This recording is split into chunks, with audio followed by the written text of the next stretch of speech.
ನೀವು ಏಕಾಂತದಲ್ಲಿ ಕುಳಿತುಕೊಂಡಾಗ ಹಾಗೇ ನಿಮಗೆ ಬೇಕಾದವ್ರನ್ನ ನೆನಪು ಮಾಡ್ಕೊಳ್ತೀರಿ. ಅದು ಇವರನ್ನು ಭೇಟಿಯಾಗಿ ಒಂದು 3-4 ತಿಂಗಳಾಯಿತು, ಆ ವ್ಯಕ್ತಿನ ಮತ್ತೊಂದು ಭೇಟಿ ಆಗಬೇಕು ಅಂಥೇಳಿ. ಹಾಗೆ ಮತ್ತು ಮರನೇ ದಿನ ಮತ್ತೆ ಅದೇ ಯೋಚನೆ ಹೇಳ್ಕೊಳ್ಕೋತೀರಿ. ಮತ್ತೊಬ್ಬ ವ್ಯಕ್ತಿ ಬಗ್ಗೆ ನೀವು ನೆನಪು ಮಾಡ್ಕೋತೀರಿ. ಅವನನ್ನು ಭೇಟಿಯಾಗಿ ಒಂದು ವರ್ಷದ ಮೇಲಾಯಿತು, ಅವನನ್ನು ಭೇಟಿ ಆಗಬೇಕು, ಮೊದಲು ಅವನ್ನ ಭೇಟಿ ಆಗಬೇಕು ಅಂತೇಳಿ ಕೆಲಸ ನೀವು ಮನಸ್ಸಿನಲ್ಲಿ ಅನ್ಕೋತೀರಿ.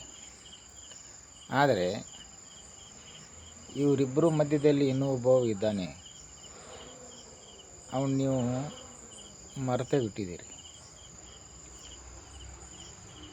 ಒಂದು 3 ತಿಂಗಳ 4 ತಿಂಗಳಾಯಿತು ಭೇಟಿಯಾಗಿ ಅವನನ್ನು ಭೇಟಿ ಆಗಬೇಕಂತೇಳಿ ಬಯಸ್ತೀರಿ. 1 ವರ್ಷ ಆಯಿತು, 1 ವರ್ಷದ ಮೇಲಾಯಿತು, ಅವನು ಭೇಟಿ ಆಗ್ಬೇಕಂತ ಬಯಸ್ತೀರಿ. ಆದರೆ ಇನ್ನೊಬ್ಬ ಈಗೇನದ ನಾ ಹೇಳುವಂಥ ವ್ಯಕ್ತಿ ನಾವು ಹೇಳುವಂಥವು ಏನದನಲ್ಲ, ಅವನ್ನ ನೀವು ಭೇಟಿ ಹಾಕಿದ್ದು ಯಾವಾಗಂದ್ರೆ ನಿಮಗೆ ಬುದ್ಧಿ ಬರೋಕ್ಕಿಂತ ಮೊದಲು ಅವನನ್ನು ನೀವು ಭೇಟಿಯಾಗಿದ್ದೀರಿ. ಯಾವಾಗ ನಿಮಗೆ ಬುದ್ಧಿ ಬಂತು ಆವಾಗ ಅವನ್ನ ನೀವು ಮರೆತೇ ಬಿಟ್ಟಿದ್ದೀರಿ. ಆದರೆ ನೀವು ಮರೆತಿರ್ಬೋದು, ಅವನು ಮಾತ್ರ ನಿಮ್ಮನ್ನು ಮರೆತಿಲ್ಲ. ಈಗಲೂ ಕೂಡ ಪ್ರತಿದಿನ ಪ್ರತಿ ಕ್ಷಣ ಅವನು ನಿಮ್ಮನ್ನು ನೆನಪು ಮಾಡ್ಕೋತಾನೆ. ಹೊಳ್ಳಿ ನೆನಪು ಮಾಡ್ಕೊಳ್ಳೋದಷ್ಟೇ ಅಲ್ಲ, ಅವನು ನಿಮ್ಮನ್ನು ಕರೀತಾನೆ.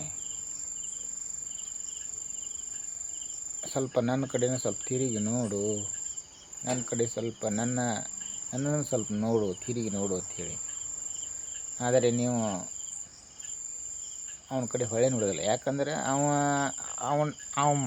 ಅವನ ಧ್ವನಿ ನಿಮಗೆ ಕೇಳಿಸ್ತಾನೇ ಇಲ್ಲ. ಈಗ ಅವನ ಧ್ವನಿ ನಿಮ್ಗೆ ಕೇಳಿಸ್ತಾನೇ ಇಲ್ಲ.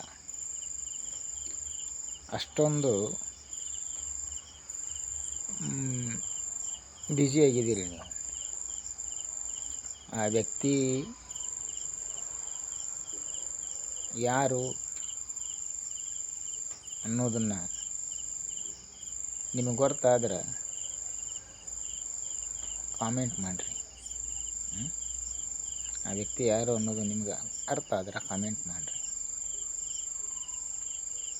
ಎಲ್ಲರೂ ಬಿಟ್ಟರು ಅವನು ನಿಮ್ಮನ್ನು ಯಾವತ್ತೂ ಬಿಟ್ಟಿಲ್ಲ. ಎಲ್ಲರೂ ಸಂಬಂಧಿಕರು, ಸ್ನೇಹಿತರು ಎಲ್ಲರೂ ಬಿಟ್ಟರು ಕೂಡ ಅವನು ನಿಮ್ಮನ್ನು ಬಿಟ್ಟಿಲ್ಲ. ಆದರೆ ನೀವು ಅವನನ್ನು ಮರೆತಿದ್ದೀರಿ ಇಷ್ಟೇ. ಅವನು ಯಾರು ಅನ್ನೋದನ್ನು ನಿಮಗೆ ಅದು ಅರ್ಥ ಅಂದರೆ ಕಾಮೆಂಟ್ ಮಾಡಿ. ಈ ಪೋಸ್ಟ್ ನಿಮಗೆ ಇಷ್ಟ ಆದರೆ ಲೈಕ್ ಮಾಡಿ, ಹಾಗೆ ಚಾನಲನ್ನು ಸಬ್ಸ್ಕ್ರೈಬ್ ಮಾಡಿ. ಧನ್ಯವಾದಗಳು.